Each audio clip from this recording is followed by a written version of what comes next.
Olá pessoal, hoje a gente vai falar um pouquinho sobre a sincronização das threads. Na aula passada a gente comentou a importância de trabalhar com threads. Nessa aula de hoje a gente vai comentar, sobre o problema do produtor consumidor. Então, basicamente, o que a gente tem feito são threads executando independentes. Então, o que seria threads executando independentes?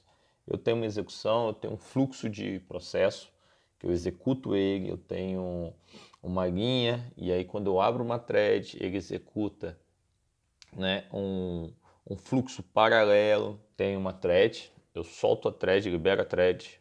Então, quando eu libero a thread, eu crio um novo fluxo, que ele trabalha, vai executar, vai compartilhar memória, vai compartilhar espaço, ele vai executar, vai ter essa linha de execução e que vai, de uma certa forma, otimizar dependendo da minha aplicação. Então, essas threads independentes, elas são denominadas, tem essa nomenclatura de independentes, porque elas não compartilham um objeto. A memória delas em si, as variáveis, elas não estão sendo compartilhadas.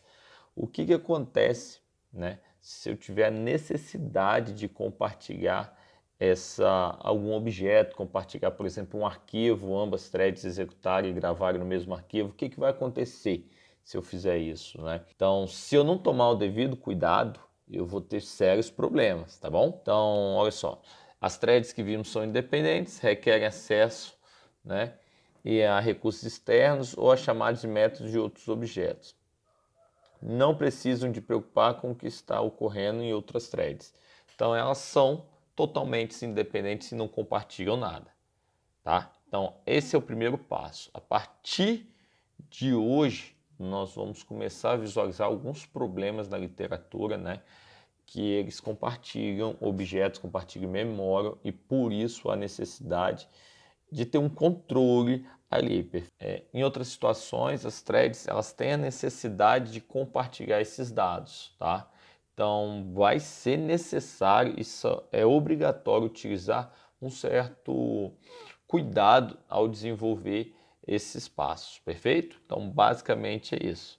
Então, vou precisar saber o que uma thread está fazendo com a outra para eu poder dar prosseguimento à minha execução. Então, elas vão ter que se comunicar, tá? Então, essa comunicação entre elas a gente vai trabalhar com sincronismo. E aí tem vários exemplos, tá? O primeiro exemplo que a gente vai trabalhar com esse compartilhamento de recurso vai ser o produtor consumidor, tá? O que seria o produtor consumidor? Assim, a grosso modo, alguém que produz um produto, certo? O produtor, e o consumidor que consome o produto, o consumidor. Então, o consumidor ele só vai poder consumir algo se tiver produzido, se o produtor criar, perfeito? E o produtor, ele sempre vai estar nessa de produção, certo? Só que ele não pode produzir, aí vai depender da restrição do problema. Só que ele não pode produzir se já tiver algo produzido, certo? Então, eu vou gerar algo e alguém vai consumir. Eu vou gerar algo e alguém vai consumir. Aí tem vários outros exemplos. Um exemplo interessante que eu também vejo é o seguinte: tenta imaginar um jogo, você está jogando. Então, se você está jogando, são várias mensagens que você está enviando de entrada de dados. Tá? O outro exemplo, são várias aplicações. O outro exemplo é, por exemplo, o jogo, E você tem várias entradas de dados, você tem o teclado, você tem o mouse, você tem eventos, do mouse, você tem o joystick, então isso tudo interfere e você precisa armazenar isso. Só que são várias entradas, então é interessante você guardar isso numa fila, ou num processo que fique armazenando isso para outro processo consumir. Perfeito? Tenta imaginar que você só consegue enviar uma informação para o seu algoritmo. Por exemplo, só pode enviar digitar, eu digitei W. Então ele só vai pegar isso. Se eu apertar W, o botão direito do mouse e o botão esquerdo, ele não vai fazer nada. Então tenta imaginar, esses jogos de hoje, Fortnite, CS, você não conseguiria nem andar e atirar ao mesmo tempo. Olha a loucura. Então sempre é bom criar um processo que vai estar recebendo isso, e aí a thread que está recebendo isso vai alimentar, né, os outros processos, por exemplo, de tomada de ação, de controle, enfim. Beleza? Então isso é muito importante e eu gostaria que vocês se atentassem para isso, tá bom? E nesses ambos casos, né, do produtor consumidor e do exemplo que eu falei do jogo, a gente tem o seguinte, a gente tem as threads compartilhando um recurso comum, perfeito? Elas vão compartilhar.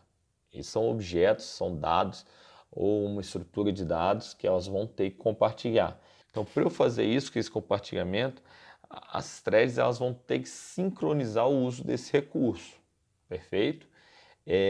Por que eu falo isso? Porque a gente tem variáveis, vamos dizer ali, que a gente vai trabalhar com uma variável que seja teclado e outra variável que seja o mouse, certo? Então, se eu clico no mouse, eu ponho seta variável para mouse clicado. Esse evento eu vou pular mouse clicado.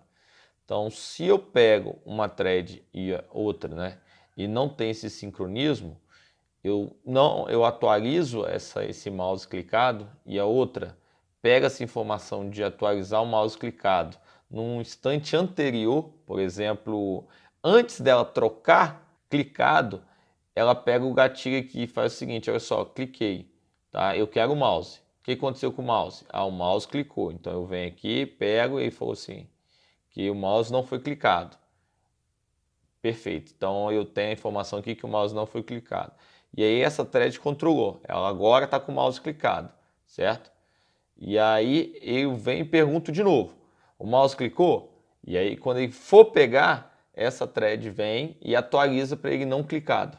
Então eu vou vir aqui, eu estou vindo a informação para pegar. Aí ela troca para não clicado. Eu venho e pego a informação do não clicado. Então esse não sincronismo vai gerar o quê? Uma certa incongruência nos dados. Eu vou, por exemplo, eu mandei atirar, né? Eu mandei andar e ele não vai fazer isso. Olha o transtorno que vai ser isso. E voltando para o caso do consumidor, do produtor e consumidor, da mesma forma, se o consumidor ele for consumir, e aí eu estou trabalhando, olha só, um produtor e um consumidor. Se o produtor ele produziu e o consumidor ele for alimentar, né? For pegar ele, aí pegou, consumiu, perfeito. Ele produziu e ele consumiu. É uma sequência perfeita, né? E aí vem o seguinte, ele não está produzindo. O consumidor vai pedir para consumir.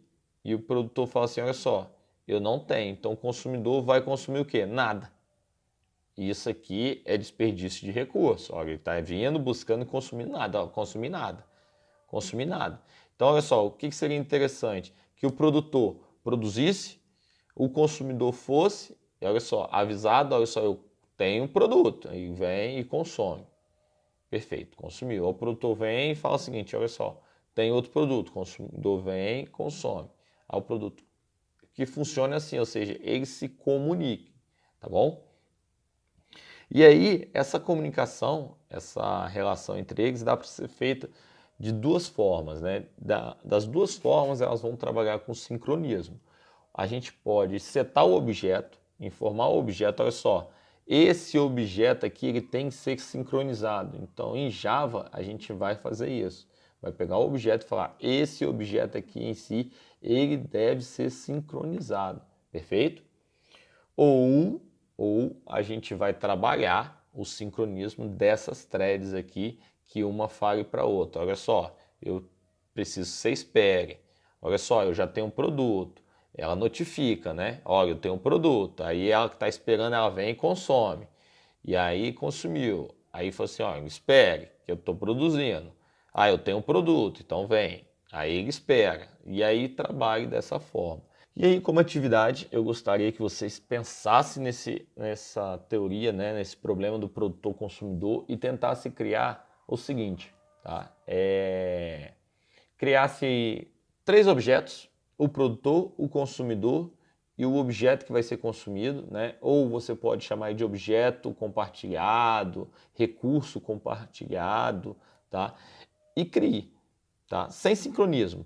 sem sincronismo porque vocês não aprenderam ainda. Vocês vão criar a thread do produtor e vão criar a thread do consumidor.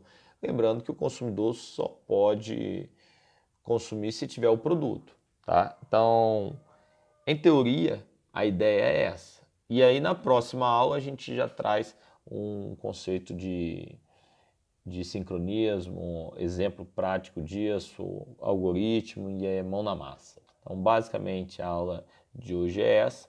Eu espero que vocês tenham gostado e que vocês consigam reproduzir pelo menos uma ideia inicial do produtor, consumidor e do objeto consumido. Tá bom?